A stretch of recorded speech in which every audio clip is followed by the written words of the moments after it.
I think that in order for a person to become more aware of their own gifts, talents, interests, passions, they have to find them themselves. Well, I think whatever your field or discipline, the most important thing is to pay very careful attention to, first of all, what you're good at, and second of all, what you enjoy doing.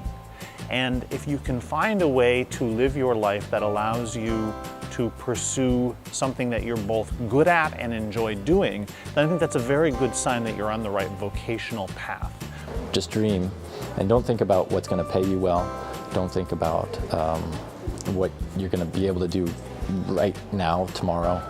Think about what you're going to be happy doing, what you'd feel like 10 years from now, is going to sustain you and keep you happy.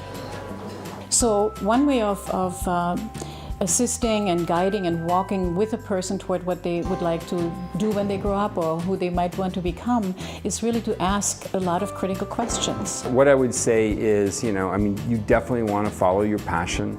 You want to strive in a certain direction, but don't worry if that's not where you end up. Life is rarely simple, rarely linear, but do stay committed. So it seems like a little contradictory, right? I'm telling you not to worry about where you're going, but I'm telling you to go in a very specific direction. But it ends up to work out. Stay flexible in what you study, especially if you're interested in science.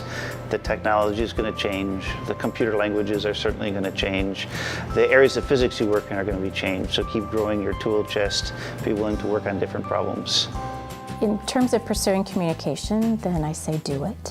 So that's the kind of biggest piece of advice. But I also think just in terms of them thinking about pursuing their own passions, I often tell students start where you are, look at what is around you and kind of begin your path that way and start thinking through, who do you surround yourself with, what kinds of things give you joy, what kinds of things give you happiness, and really focus in on that. But to also be prepared for surprises. The reality is that the world changes really, really fast, and our hope is that you get an education so that you learn how to think creatively, you learn how to build the world you want to work in, and you learn how to adapt to a world as it's changing. That basically you go to school to learn how to learn because you're going to have to do that your whole life. I really enjoy it watching my students go ahead and succeed. I've had several just in the past year come back and actually share their experiences through our colloquium series or other meetings with students. It's really just amazing to see this propagation of interest in science. I believe with all my heart and soul, and this is just a part of my own personal constitution, that each and every individual was placed on earth for a purpose. And you could call it your assignment.